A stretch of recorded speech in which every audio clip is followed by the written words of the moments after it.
I take the same route every single day, in and out of the city.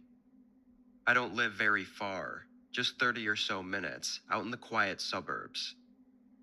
The road I took was always quiet at night, which was a huge relief compared to the traffic there was during the day. I was driving on this. Do you live in the suburbs or do you live in the city? Let me know in the comments below.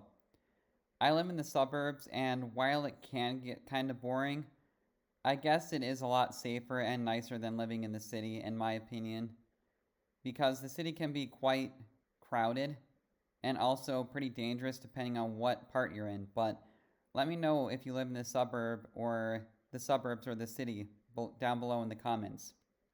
Road, and everything was going just as it always did. It was a little past 10 p.m.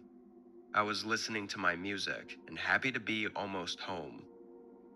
When I was 10 minutes away and entering the woodsy area just before the start of the suburbs, a light beamed from up the road. Nothing was off at first, but as it got closer, it seemed to be really bright, like almost blinding me.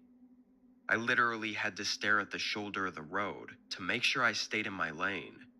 But just as I thought they were going to pass me, I suddenly could see a glimpse of their tires right in my lane. They were driving on the wrong side of the road, about to head-on collision with me. My reflexes took over, and I swerved to the right, immediately flying off the road and slamming into the ditch that bordered the woods. It took me a few seconds to gather myself, but I didn't seem to be very injured or anything. I unbuckled my seatbelt and jumped out of the car. Dang, that's pretty crazy, huh? Just having a car like that, just coming right at you on the wrong freaking side of the road. Has that ever happened to you before? Let me know. It's never happened to me before, and thank God, because that sounds really, really scary. And I think you did a good thing by swerving off to the side of the road like that. And even though it is super inconvenient getting your car in a ditch like that, like getting hit head on by a car would probably be fatal. So, pretty crazy. It was totaled for sure. The whole front was pretty much ripped off, and it honestly looked like I should have died in there. Then I remembered what happened and immediately got pissed off. I climbed out of the ditch and looked down the road. I expected to see their headlights fading out in the distance, but I was surprised. They had stopped and pulled over, not too far down. Before approaching them, I quickly looked at my surroundings and realized how secluded we were. So before confronting them, I ran back down to my car and got my phone, calling the police. I didn't know who was in that car up there, or if they were drunk and angry or something, so I figured I'd play it safe. The operator said they would be here in 5 minutes, so I hung up and started to walk back up the ditch, but was startled by a guy now standing at the top. He didn't ask if I was okay, or say anything at all. "Are you the one that made me crash? You could have killed me," I said, trying to hold back my anger until the cops arrived. He still didn't speak, but the light from his car on the road suddenly started getting brighter and coming toward where he was standing. I was still in the ditch, but could see that it was the same car. This whole thing is pretty creepy, isn't it? That guy just standing there not saying anything. And there's clearly someone else with him because the car is getting closer to him while the guy is just standing there. And yeah, this would be a super unsettling situation, wouldn't it? And someone else was driving it. They backed up right to the edge of the ditch. Then the driver door swung open and another guy got out. The two men started talking in a different language. I think it was Russian or German. I'm not good with languages, but it had that aggressive sound to it. As they talked, the one guy rushed around to the back of the car and threw open the trunk. But instead of grabbing anything, he turned to face me. Both of them immediately came running at me, down into the ditch. It didn't take me more than a split second to put the pieces together.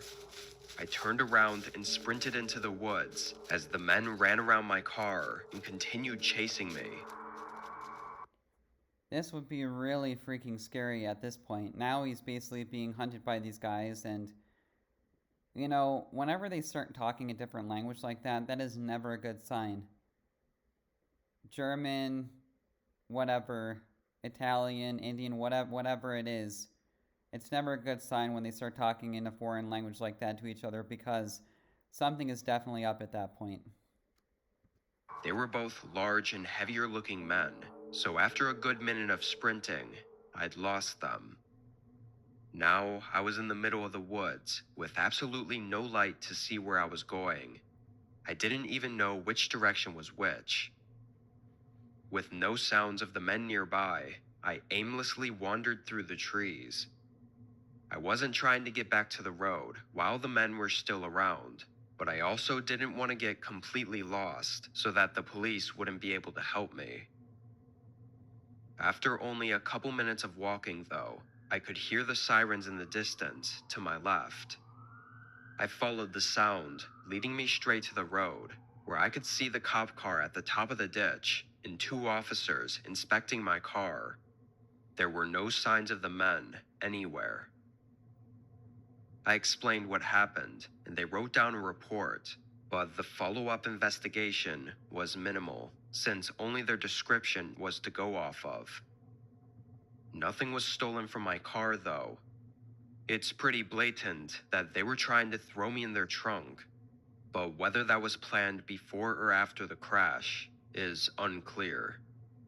Maybe they made a mistake and were trying to cover it up, or it could have all been just as they intended.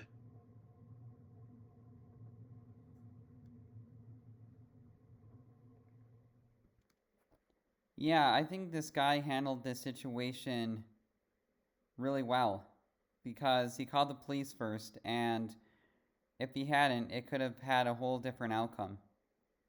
Because you could easily get lost in the woods like that, and it really would suck getting lost in the woods like that at night, and the only way he made it back out of the woods was because he followed the sounds of the police cars. So I think he did everything right in this situation. And it sucks that his car got totaled, though, but that just goes to show you, like, whenever you are in a sketchy situation like that to begin with, one of the first things you should do is call the police. Because if you don't, then who knows what could happen. But yeah, I thought this was definitely a creepy story, and I hope you enjoyed my comments and the music, and I will see you in the next video.